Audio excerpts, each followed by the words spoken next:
Man, what's going on? Oh, not much. I know you can go live here in a few minutes. I'm thinking about getting another scope. What? What? Don't we have limits on that? You just keep peddling stuff. I know. I know. Yeah. You got this 102 silver grade over here. Oh yeah, that'd be a great one. That's what I'm going to be using for.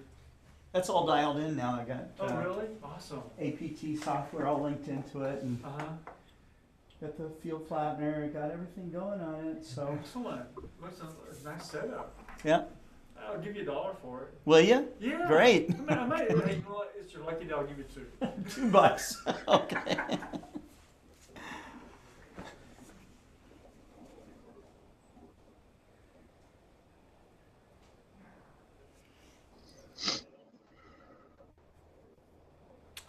Well, we already have people watching. Goodness. I got Bergman Scooter on, Aaron Thompson, Michael Whitaker, Book Davies, Christopher Hughes, Stefan Del Pra, Martin Eastburn. Here again, and no snow yet. None expected. That's good. Mike Wiesner, hi from clear, windy Arizona. Richard Grace, howdy. Jeff says $3, not a penny more.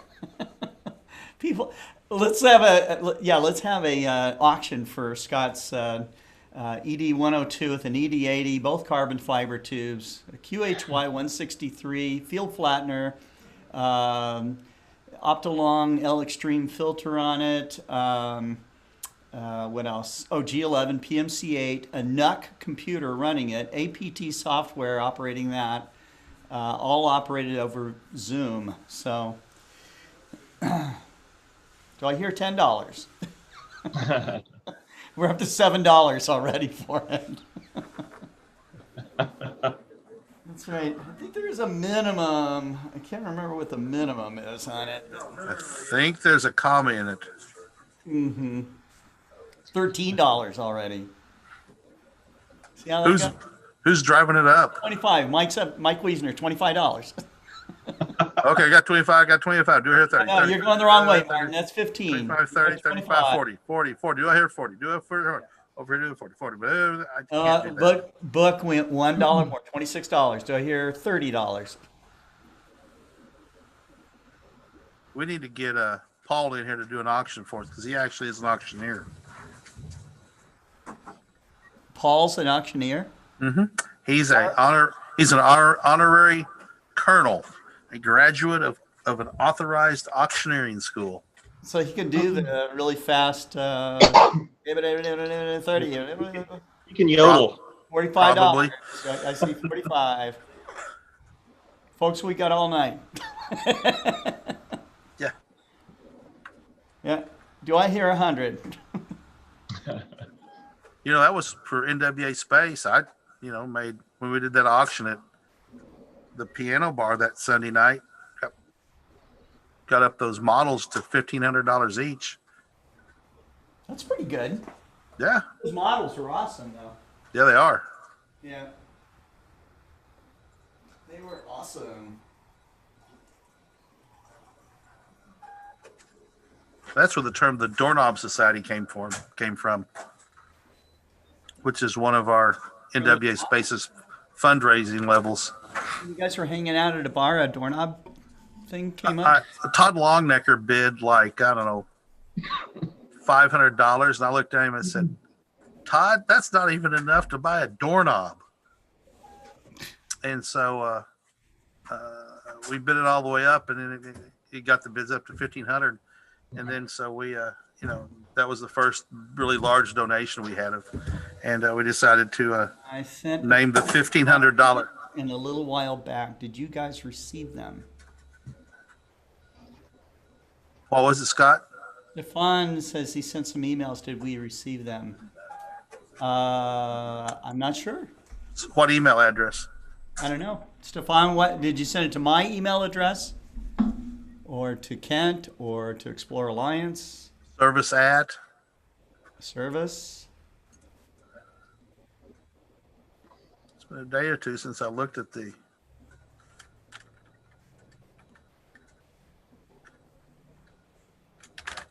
So Book Davies is now bidding $19,000. Sold.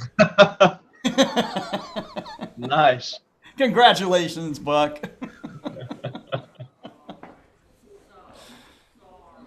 Oh, 10. He went down to 10. All right, still sold. Nothing in the Explore Alliance email. Yeah, so is there an op on the bottom of it? I'll look and He'll reply back in a few seconds. yeah. Oh, it's mine. And a reply to Tyler.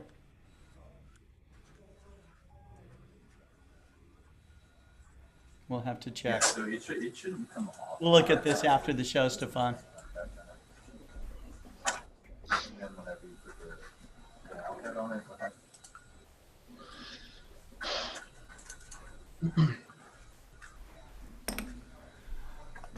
Oh. Now, if you can, hold on, let me see what it is. I don't know. Break up the cards book. Cards, I'll have to rob a bank. I would just take it back to hobby. Obviously, you talk to Explore Scientific, and tell them that they need to replace it because they're not heads effective. That would be the quickest way to do it. If they don't let you do it, give us another call. Jeff, that's a good question. He wants to know if we'll have a live eclipse show from Caesar. I'll have to get in touch with him and see if he's able to arrange that.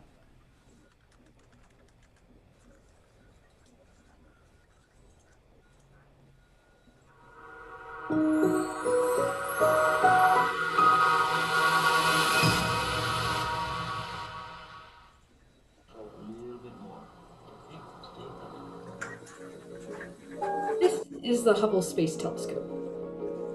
The Hubble Space Telescope. The Hubble Space Telescope. The Hubble Space Telescope. Our window on the universe. It is a piece of engineering and astronomical majesty that has captured some of the most astounding images of the cosmos. I could only say there was one word to describe these images, and that's just absolutely incredible. But Hubble's journey didn't start out that way. Specialist Kathy Thornton are making their way down. And we have a Deborah Houston for Getting us a leg up on the solar ray changer for the next day or just As Hubble was being planned and built, engineers designed the telescope to be worked on by astronauts in space. It was equipped with handrails, and its instruments were made to be easily removed and replaced. NASA and astronomers wanted to upgrade Hubble throughout its life. They could install latest technologies and repair parts that broke or became damaged while in space. liftoff of the Space Shuttle Discovery with the Hubble Space Telescope. Soon after Hubble's launch and deployment in 1990, that ability to fix Hubble became more critical than anyone had ever imagined. When Hubble's first images reached Earth, something seemed to not look quite right. Literally. The conclusion we've come to from that is that the significant spherical aberration appears to be present in the optics. It was soon discovered that Hubble's primary mirror was ground too flat, and it caused the images to be out of focus. Public apprehension soon began to rise, and NASA's competency began to be called into question. Okay, the bottom line is, do we have a fix for this? As I said, the biggest impact right now is the loss of spatial resolution, the wide field camera. With the focusing issues of the primary mirror and two of Hubble's gyroscopes failing, the need for this servicing mission was urgent. I know we're going to succeed at this, and we're going to turn the Hubble Space Telescope in all regards into the exciting scientific instrument that we expect it to be. 7 astronauts who began training for this all-important first servicing mission were more than prepared to repair Hubble. Story. When December 2nd, 1993 finally came, NASA was ready. And we have liftoff. Liftoff of the Space Shuttle Endeavour on an ambitious mission to service the Hubble Space Telescope.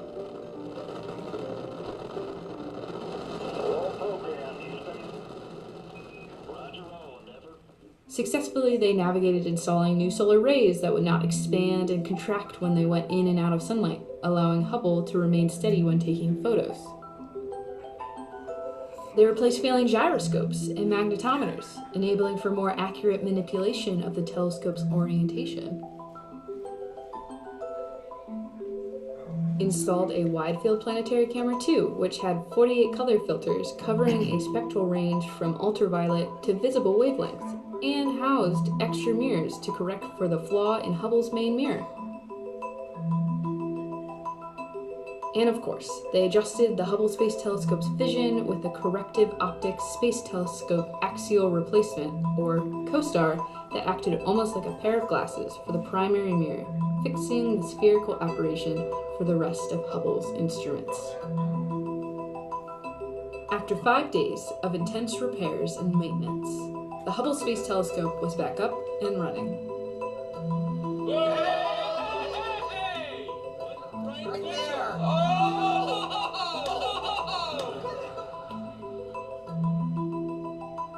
Pictures are remarkable. The science that will come from the pictures are of historical significance. And now we are able to clearly see this.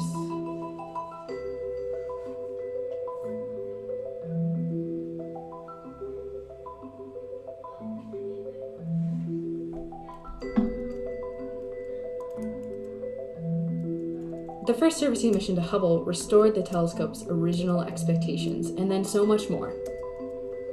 Without it, the Hubble Space Telescope, and NASA for that reason, might not be where it is today, over 30 years later.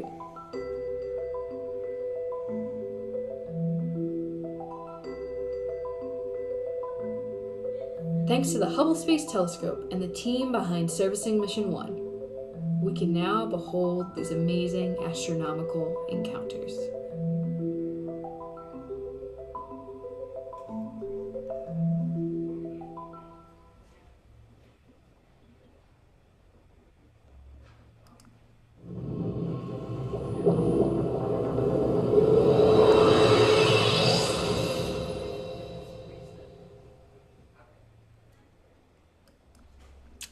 Hello, everybody. This is Scott Roberts with Explore Scientific, and this is the not the 100th episode. It is like the 10th episode of FirstLight Chronicles. So I'm here with our special guest Greg Turner and Kent Marts, and Greg's here with us. He came into my office a couple of times to talk about a project that he wanted to work on. And, like many parents across the country right now, they are faced with the challenge of educating their kids at home. And, Greg and his wife have also faced this challenge and have taken some decisions.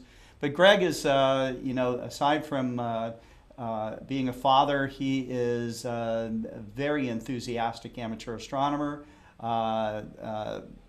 From Austin, Texas, Austin's a great hotbed of astronomy anyway, so it doesn't surprise me that almost anybody from Austin would be somehow interested in astronomy. This is where Stardate comes from. It is the University of Austin that runs McDonald Observatory in Texas, and Texas just has a long, long history of space exploration and astronomy, so it's great to have you on the show, Greg. And yeah, thanks for having me. Yeah, and so why don't you tell your audience? Of course, you and I have talked about this a little bit, but we have decided to put together a program aimed specifically at homeschoolers, and you're going to be the person that is going to highlight that program. So, but tell us some of the background. How did Yeah, it just, your you know, background and where you are now, with trying to sure. get. Well, yeah, like you say, I've always been really interested in science, astronomy, meteorology, not only the astronomical aspect, but I was a storm chaser for almost 20 years. Oh, very cool.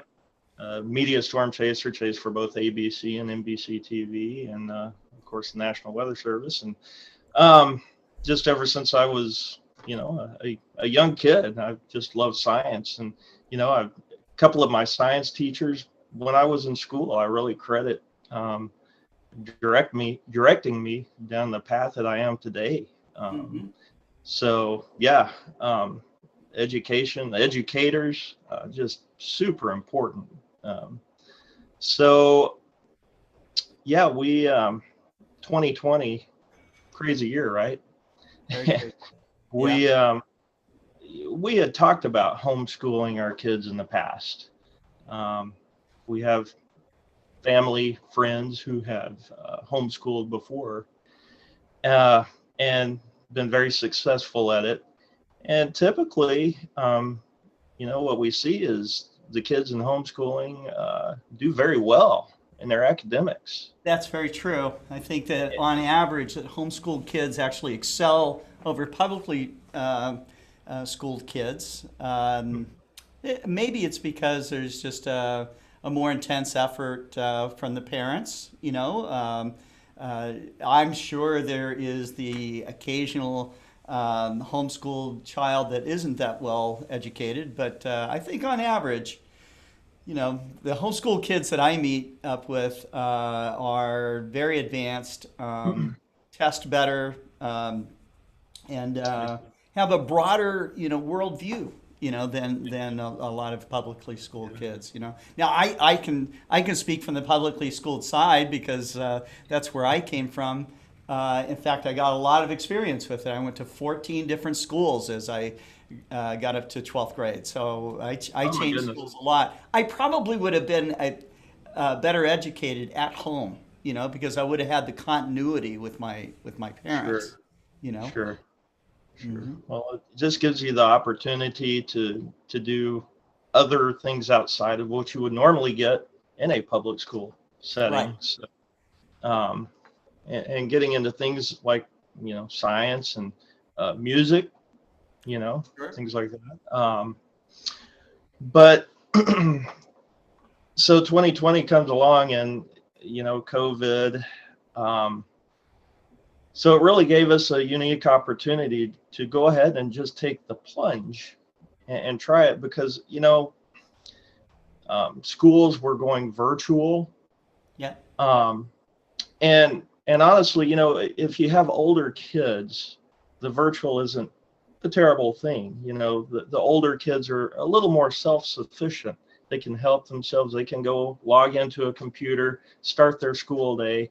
Whereas when you have a kindergartner or first or second grader, they need a little more guidance. And the virtual, we were more tied down to the school schedule. There were certain times a day that we had to be online or watching something on TV.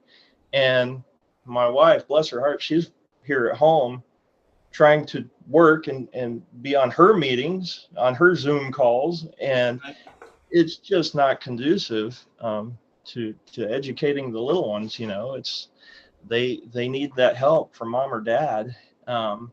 So and during the day I'm at work. I'm in a position where I'm on a front line and I have to be there. So we decided to go ahead and take that plunge and go and homeschool. And I tell you what, Scott, what's that? No, I was just wondering, Oh, yeah. So how are you making it work? You're both working, okay, and you're homeschooling. So now that we're in homeschool, now we're in the homeschool situation. Yeah. we did a lot of research looking at different curriculums, what was out there, what's available. Mm-hmm. There's a really great homeschool network here in Northwest Arkansas. Mm-hmm. So we had that resource to reach out to. So we found a curriculum that we really liked, and not everyone in that homeschool group is on the same curriculum. So you have the ability to be flexible, right? So we found what we liked, started it, and it gives my wife the opportunity to, get up, hit the meetings that she needs to do during the morning, and then she can step away after that and go help the kiddos out, right? And there's things that they do throughout the day, their schoolwork that they can do on their own. And then, of course, when I come home, then I take over. And luckily, I'm home fairly early in the afternoon. And then Dad comes in, and I get to do cool stuff like science. So, it really, I'm actually, at first I was really concerned. It's kind of scary jumping into that situation. Yeah, you guys have not done this before, right? No, not at all. So, but I was excited about the aspect of, hey, I get to teach my kids science and this really cool stuff and astronomy and so anyway, it's worked out really well for us. We're looking forward to continuing down this journey. So yeah. Right. There are, I will tell you there, and I know there's other parents out there who have been maybe frustrated, as we have been. They're going from the public school and then jumping into homeschool. It's not only a shock for mom and dad, it's a shock for the kids too. I mean, your surroundings. How do you think it's going? I mean, how it's been how many, is a couple of months, more than a couple of months now? Yeah, so we started this in the summer, right? Okay. And honestly, it started out kind of rough. Sure. There were some challenges, and there's probably going to be in the future, it's a different setting. I think when we first started, because we were in a home setting, I don't know if it was because of just the familiarity of where we are, if the kids were having a hard time getting into taking it serious mode. I see. Yeah. Because they don't feel like they're in school anymore, right? Yeah, they're home. But guess what? I am your teacher now. Mom is your teacher. So you're going to treat us with the same respect and listen to us just like you would your teacher when you were in public school. How old are your kids? What grades are they in? First and second. So this all started for my youngest. She didn't even make it through her first year of kindergarten. Oh. So and that first year of kindergarten is so important. I can't stress that enough. And so, yeah. So there's challenges, it can get to the point where you kind of have to step away. Mom or dad might just have to say, let's stop. Let's just stop what we're doing. Let's go outside. Let's go for a walk. Let's go down and get some breakfast, and then we'll come back to it. And then it's like something snaps and then the kids are focused again, So yeah, here we are. We're actually in my office here at home, which was my man cave. So now I have no more man cave, right? It's now my office. It's during the day, it's my wife's office, right? And it's our classroom. So this is a a multi-function room now. So I don't know. I'm going to have to build an observatory so I can go have a man cave. Okay. We'll be able to help you out with that later. So, Greg, you also came in very excited. You talked about this idea of having homeschoolers connect directly with the International Space Station. Now, Absolutely. how are you able to even pull that off? I mean, Yeah. So that's we have a a very tall order. It is. We have a very unique opportunity to get involved with NASA directly and get these kids involved with space, with human space flight. Yeah. So cool. So I'm a amateur radio operator, or what some folks know as ham radio. Okay. Back in what was it, 95, the summer of 95, I actually made my very first contact with the Mir space station, and made contact with Dr. Norm Thagard, who at the time was the U.S. astronaut with the longest amount of time in space. And it was in the middle of the night. A few of us college guys were talking on the radio, and my computer beeped at me. It showed that there was going to be a satellite or a space station pass. And so I'm like, guys, let's tune down to the Mir frequency and make a call out. Honestly, I didn't think we were going to hear anything back. What are the chances? So in order to even do this, the space station or whatever has to be passing overhead. Right. You have what's called AOS and LOS, acquisition of signal, loss of signal. Okay. As the space station travels above you, the higher they are in the sky, the more window you have. In other words, if the space station is traveling, say, across South Texas, okay. All right. We're in Northwest Arkansas right now. Right. It's going to give us only a very brief window to talk to the space station, okay, because it's so far south, okay. But if it travels from due west and crosses directly overhead, that gives you that long window. And when it makes a pass of around 90 degrees above our head, that gives us up to around a 15-minute or so window where we can communicate directly with the space station.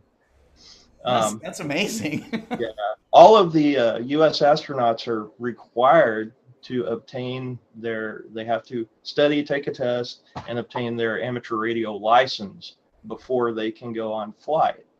Okay. And that's part of what's called the ARIS project, or Amateur Radio on the International Space Station. And so, if you're really lucky, typically the space station, when they make contact via amateur radio, it's usually a scheduled contact. Yeah. It's prearranged. Schools, universities have a scheduled contact where, they've got a large group of kids and they're going to talk to them. When the astronauts are on their downtime, sometimes you can get lucky and you'll catch one of them that will go and decide to turn on the ham radio and make a few calls. So I've got it up right now back here on my computer. I'm tracking the space station. It's making its way toward the northwest coast right now. It's going to pass just north of Seattle. Okay. Just a little bit. And so it doesn't look like we're even going to be in the window on that. Maybe just a couple of minutes we'd have a window from Northwest Arkansas. But anyway, I can jump up here on the radio, get on the space station frequency, make a call out. Now, if I'm lucky, they will come back to me. I had a second in 2010. I did that and actually was able to make contact with Doug Wheelot, U.S. astronaut Doug Wheelott on Expedition 25. So we had a very brief Excellent. contact. So yeah, it's so cool what you can do with this Yeah. amateur Yeah, I radio. love it. I love it. So So with that said, I'm currently working on a project, and we're going to submit to NASA a proposal to have our local homeschool group and hopefully some other groups of kids that we can get involved in that program and give them a chance to talk to the space station as well. So would it just be you as just one ham radio operator working this project, or are you going to have like a string of ham radio operators that would allow? Well, it's going to take a lot of people to help us out. I mean, there's a lot of work that goes into this. We're going to have the radio set up. There's, other aspects. There's antennas that we're going to have to run outside, and, we're going to have help with that. There's a lot of little pieces that come together when you're doing something like these school contacts. Yeah. So yeah, I'm going to have several people there to help me out with this. But when it comes time to actually get on the air and speak to the astronauts, I'm literally going to pull a microphone from the radio and I'm going to hold it here. Yeah. And the kiddos can come up and ask questions and things of that nature. So that's great. That's great. It's now, going to be exciting. are you able to, if you have them on your radio, are you able to broadcast out to other ham radio operators, or is this just pretty much you and them?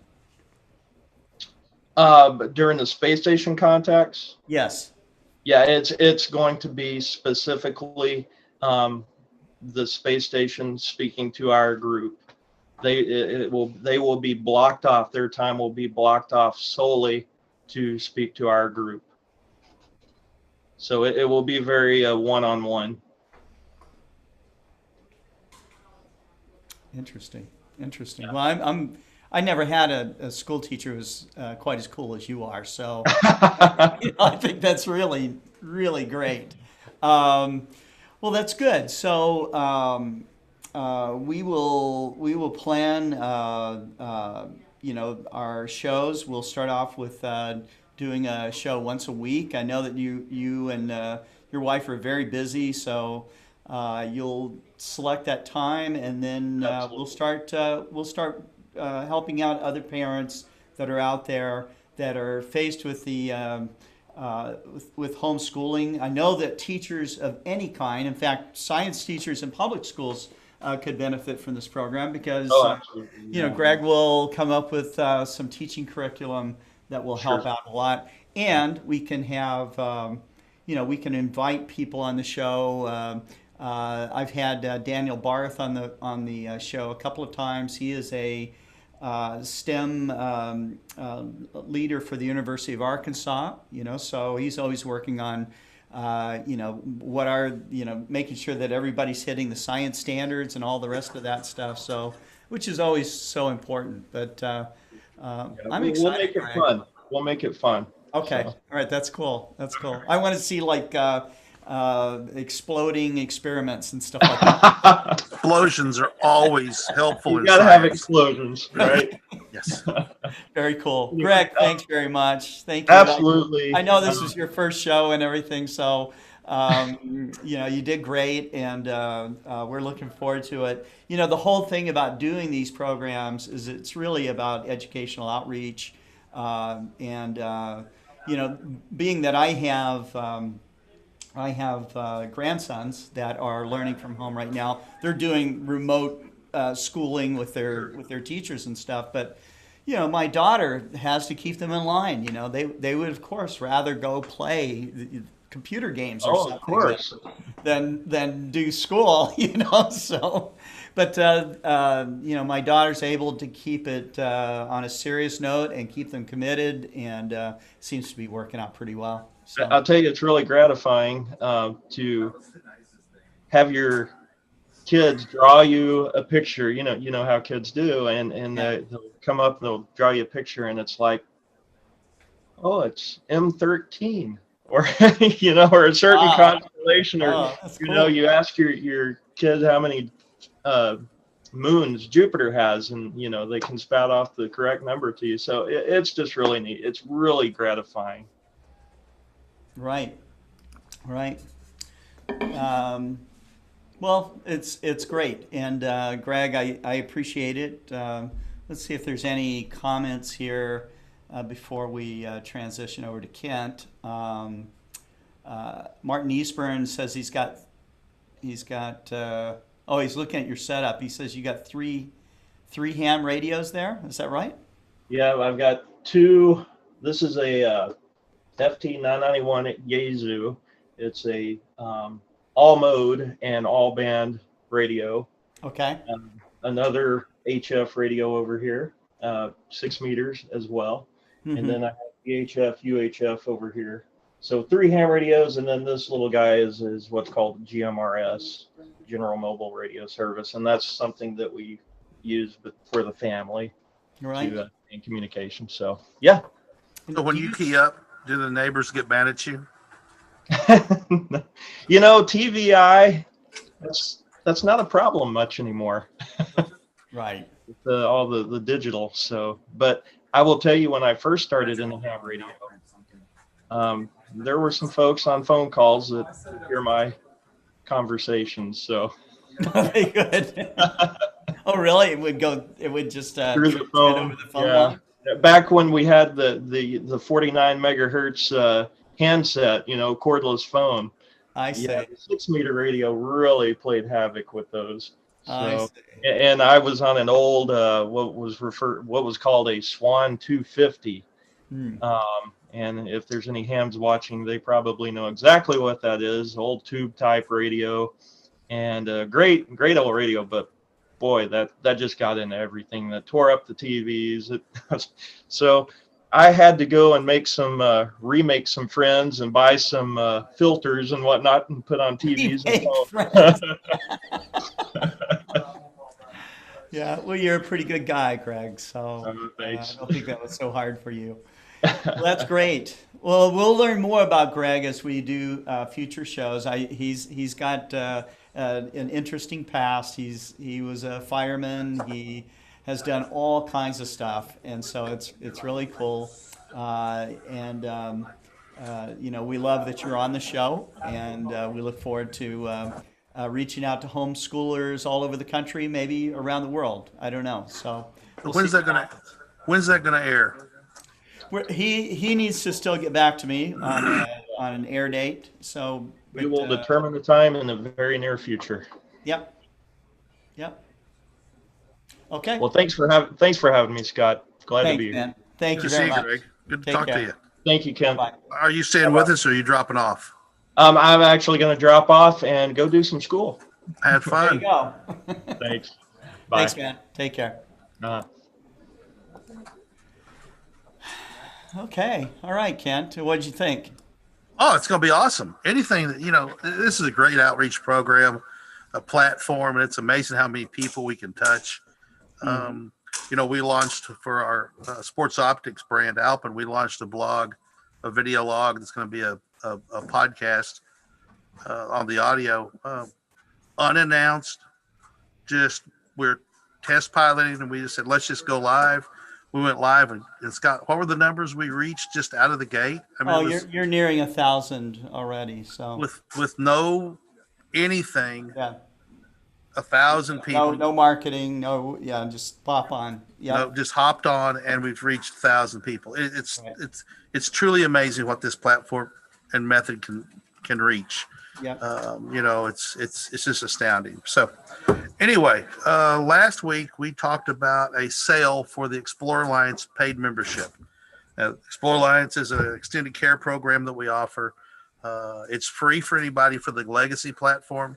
You can get in on this on our website and go to Alliance and down to membership and buy in. The paid levels are $29.99 and $99.99. There's lots of benefits. Won't go over them here, but if you've got a telescope or other gear, and this is not just for telescope gear, this is for all of our equipment. This is not limited to our ED80s and 127s and our eyepieces. Anybody can be an Explorer Alliance member for any of our products. The cool thing about it is you pay us $29.99, we will send you a gift card for $30 back or for $100 back. Now, I found out the guy that's processed them had been doing $99.99, and I said, dude, just make it $100 and make it a nice even round number. So that's now what we're doing. But as part of that, we offer special sales for that membership. And so we have brainstormed to come up with some sale items, and I will share my screen and let y'all in on what this little secret is. Now, these sale prices that you see are good if you're a paid Explorer Alliance member. If you want to route this purchase through your favorite dealer, absolutely. All you have to do is send us an email or give us a call at customer service and Scott will put this in for you. Explorer Alliance at explorescientific.com. Explorer Alliance at explorescientific.com. And we'll give you a call and arrange payment. And if you want your favorite dealer to work through, you pick your favorite dealer. You tell us you're working with a ABC telescope company.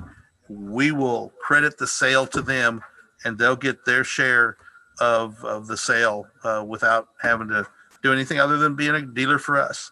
So real quick, you can see these. The 120 degree 9mm eyepiece. This is a flagship eyepiece that, Scott, this is probably the best price they'll ever see. Ever. It is. It is it's the world's widest field eyepiece. The apparent field of that eyepiece. If you look straight ahead and hold your arms out at arm's length to your sides, and then just start to bring your fingertips in as you're looking straight ahead, as soon as you can see your fingertips, that's approximately 120 degrees. That's how big it looks in the eyepiece. Not only do you get that effect of 120 degrees, but you actually get more true field. And so if you like to do deep sky observing, first off, that higher magnification is going to give you a little bit more contrast. The background sky is going to look darker. This is a deep sky eyepiece. And if your Dobsonian doesn't track, this is not going to be a big problem, because although you are at a lot of magnification with a 9mm, the object's going to stay in the eyepiece field for a long time. So it's $300 off at $699. Scott, has this eyepiece ever been on sale before? It has. Okay, couldn't remember. Yeah. Okay. It has. So dropping down to the 125 and the 100 degree 30, you can see it's $150 off and $200 off at $699 and $799. The 82 degree 4.7 is $50 off at $149. The 8288 8.8 is $50 off at $149.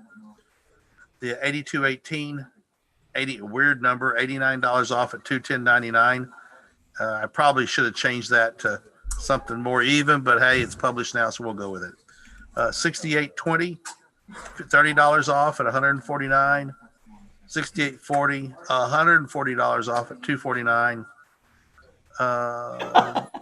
Jim Norwood says he keeps catching himself trying to scroll down your screen. Jim, I've done the same thing. I'm moving the mouse trying to make Scott's screen move and click something.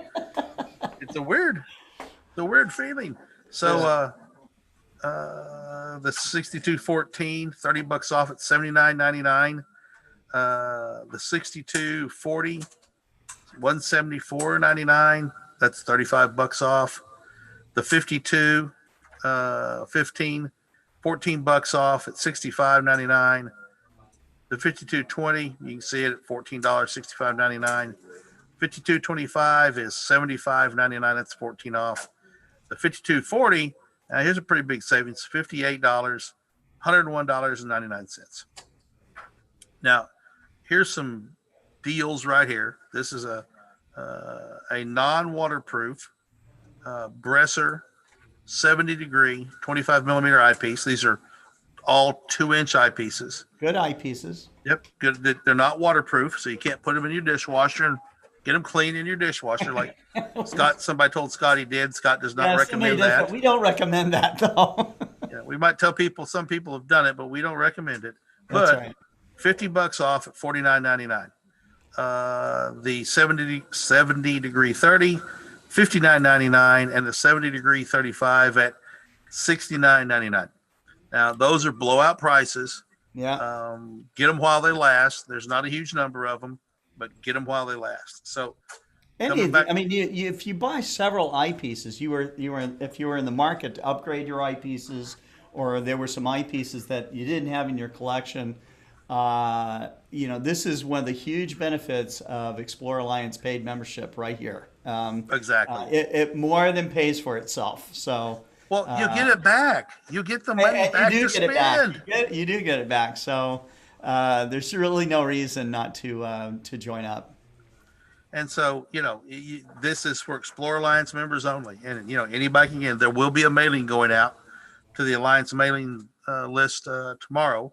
And but the people here can go ahead and send the email in now. The DOB 1045, Dob 1645, normally $31.99, $600 off, $2,599.99. I couldn't spit it out. That is the price we had back for astronomy days. We thought we'll go ahead and do it again. And then this is a new product that we started carrying, the DOB 1045C. Now then, the DOB 1045C, that C denotes Costco. And we produced a telescope for Costco that was based on the truss tube Dobsonian that we sell. And it's a hybrid Dob because it has instead of an open cage, it has a steel tube up top. And it's still a truss tube. Still has the same focal length and the same mirrors. It comes with a single speed focuser, which can be upgraded for $100.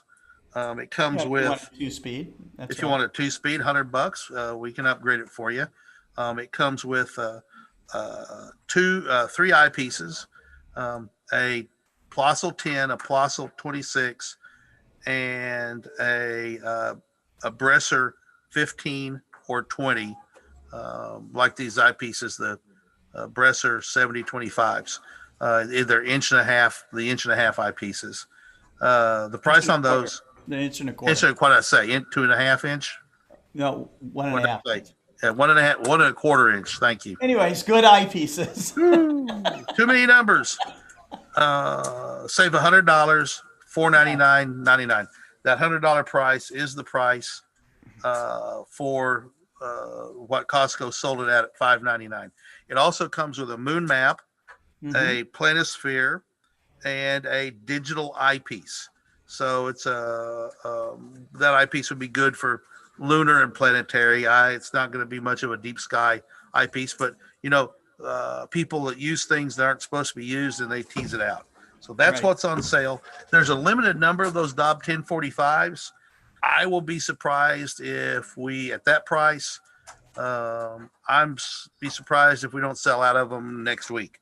So if you want one of these, and this is not a deal for EA members, I'll be clear. This is just putting it out there for them to see. This is for everyone. This is an everyone price. And there will not be any EA pricing for this Explore Alliance paid membership. Yeah, and that's pretty much rock bottom. Yeah, that's rock bottom. Yeah, right there. Buy the Dob, get some eyepieces. All these telescopes have been returned under the Costco policy. They're going to go through our quality control system, make sure they're functional work. They come with a full mechanical and optical warranty, but they do not come with a cosmetic warranty. There may be some blemishes or scratches. They're certified pre-owned. Right, certified pre-owned. Correct. So there we go. Well, there you go. That's the EA sale that we promised, and it'll launch technically tomorrow, but it's open now. Okay. And we talked a little bit about a wide field telescope earlier. We have some. Yes, we did. 80s, right? FirstLight. Let me get my screen up here. I had it up and I closed it accidentally. So let me get this up. I'll share this telescope. Yeah. And this telescope is a great telescope to buy for beginner astronomers that want to learn how to find deep sky objects. Okay, being that it's so short focal length. Okay, although it's only 80 millimeters of aperture, it's still the light concentrating power of that is good enough to see a broad range of deep sky objects. So this is, and it comes on a very sturdy alt-azimuth mount, a red dot finder, 1.25" eyepiece, and exceptional deal at $220. So Now, here's the deal. okay, Start buying them. I sent out to dealers that these were available and orders are starting to come in. So, yeah, I you think know, half the inventory's already gone. yeah, probably half the inventory of the order is already gone. We have a significant number of back orders we're going to fill. Definitely with the orders we've got in already, half the inventory is already gone. And these will not last until Christmas. Right. These will be sold out next week, if not before. So if you want one, get on the website and get it bought, or call your favorite dealer and tell them you've heard they're coming in stock and you want one, and they can get them ordered, because I've had dealers orders, units of them, and I want everybody to have one that's going to get one. It's great for Christmas. So Yeah. that's what it looks like. It's an easy little mount to use. Has smooth motion up and down, left and right. It's not a super long focal length, so it's easier to point than if you had this mount with a long Easy focal to length. find objects with it. That's Yeah, right. correct. And keep them in the eyepiece. That's and right. keep them in the eyepiece. Beautiful little FirstLight telescope. So Yeah, you're going to see a beautiful view of the Orion Nebula in it, the Andromeda Galaxy with it, globular star clusters with it. If you're in truly dark skies, you could see things like the North American Nebula, the Veil Nebula, Pelican. These are broad, diffuse objects, but they need low power, wide field, and that's what this telescope can do. And like we talked about, managing expectations for people. You're not going to see Hubble Space Telescope photos with this thing. What? It's not. You're not going to see this big thing that looks red and bright. The North American Nebula, it's not bright.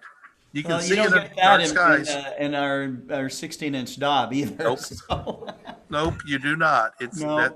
that's managing expectations. I will say in our 20-inch Dob, you can start to see hints of color.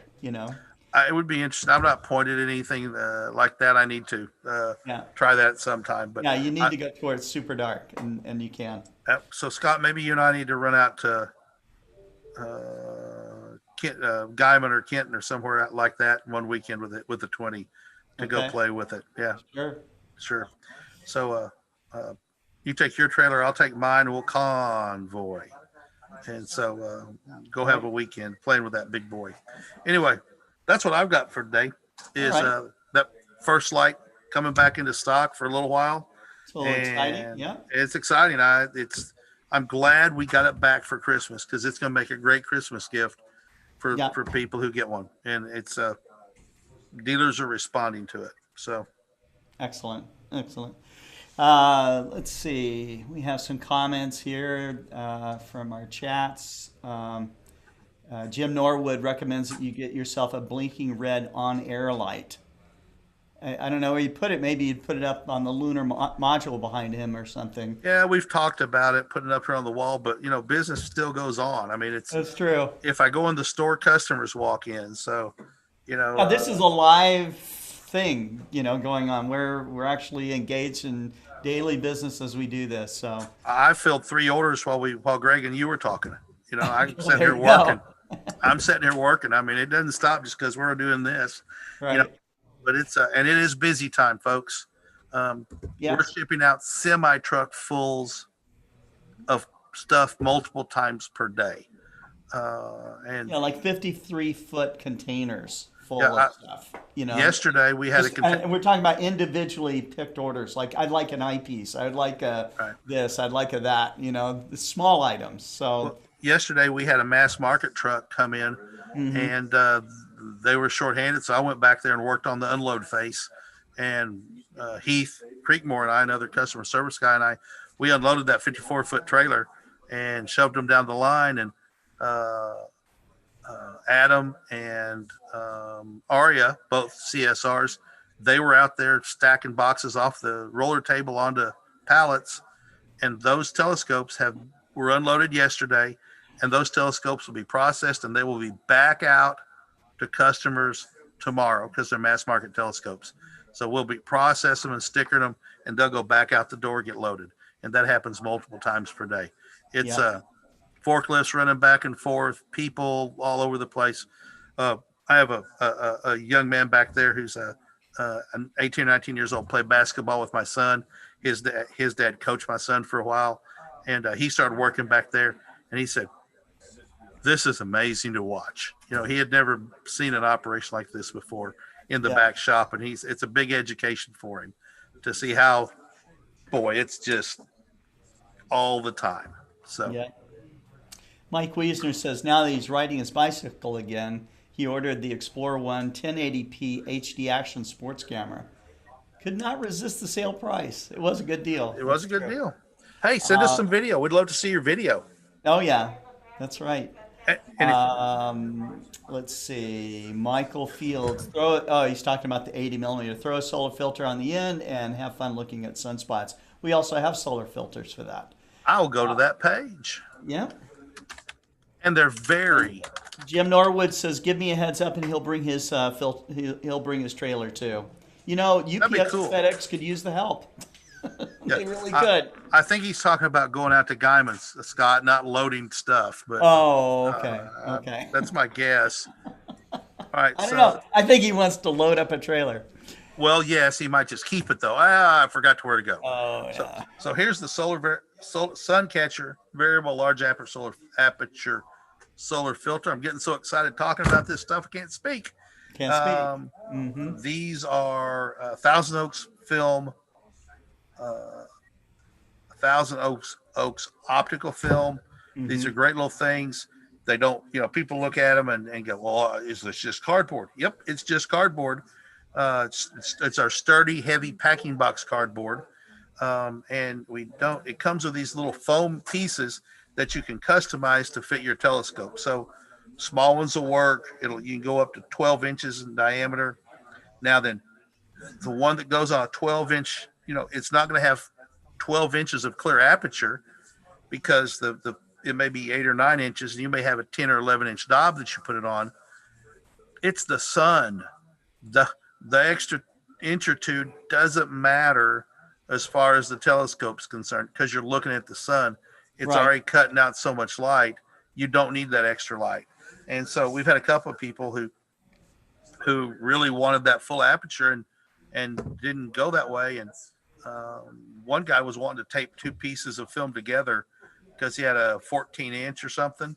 Yeah. And I taped two pieces together. And I'm like going, no, don't do that. Just use the foot wide piece and make a mast that's that wide and going down the road. And, and I think that's what he ended up doing. So that's an image of what it looks like. It's that nice orange color that we're all used to. And this looks like it was taken when there was a tiny and a little tinier sunspot right there. Yeah. Because we haven't had any. Oh, we do now. We're starting. Yeah. We haven't had any sunspots, 4 years now? And we're thankful we're starting to get some. It's coming back. Yep, for sure. Well, Ken, thank you very much. And thanks to the audience for watching today. And, when Greg comes up with this program, we will have him in the schedule. You can see the calendar of what we have on explorescientific.com/live. And something new that's on the calendar is on December 8th, Alan Stern, NASA's Alan Stern is going to be, I think he's selected to be one of the first people to, I think it's Virgin Galactic. I forget which, I should remember this. I know Alan has been selected to fly as kind of like a civilian in space. or at least to have that kind of civilian experience. He does work for NASA. He is a scientist, which I think is very cool. But he will be giving a talk with us with a special program, a special Explore Now program, which I haven't done in a while. So it'll be fun to have him on. Of course, on Friday, on the 4th, we have the live Mount Wilson Observatory tour. And so we'll be going through the 100-inch and 60-inch telescope. It looks like it's going to be clear, folks. So we got a good shot at seeing live images come down from the 60-inch telescope. So you're going to want to watch that. You're going to want to hear the lectures. Chris Burns from Carnegie Observatories will be giving a talk. Robert Anderson from Mount Wilson. Tom Meneghini, the executive director of Mount Wilson, will be giving a talk.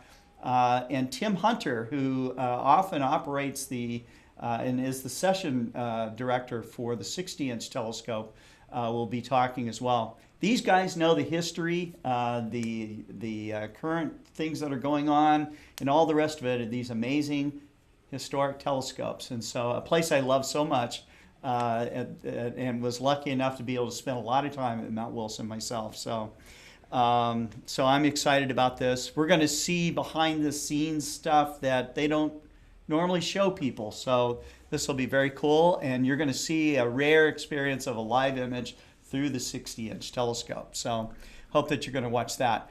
On Saturday, we have a special Global Star Party with the Astronomical League. This will actually happen during the daytime. I think they've got some solar imaging planned. This will start at 1 p.m. Central, 2 p.m. Eastern. That's Saturday, December 5th. All of our programs that we have, of course, are free programs. We are really happy to be working with organizations and clubs and people that are involved in educational outreach, because that's what this is all about. So, like us, watch us, share us, ring the bell, do all the things that you do. And let your friends know about these programs. If you love astronomy, there's chances are your friends do too. Let's see, any other things here? Jim Norwood, I can't remember if I asked this before. Do you sell Bahtinov masks? Not yet. We can special order them for you, but you can certainly see them online, probably with some of our dealers that would have them in stock. Great. So anyways, I know you're all excited about some of these programs coming up. And December 21st, we will be with the Royal Astronomical Society of Canada. They are co-hosting the Great Conjunction Global Star Party, and that will probably be something where we will pop in and out at least twice in the day, maybe 3 times, as we try to get astronomers in from around the world. I know that Christopher Goh, who's one of the top planetary imagers in the whole world, will be he's attempting to image this Great Conjunction from the Philippines. So that will certainly be a morning session that we will have. So we'll carefully plan out that schedule so that you can see all the action that's going on. December 21st is also the winter solstice day, and so it's kind of a double header, astronomically speaking. So, all right. Well, as my friend Jack Horkheimer would always say, keep looking up. You guys stay safe out there, and we'll be back. Take care.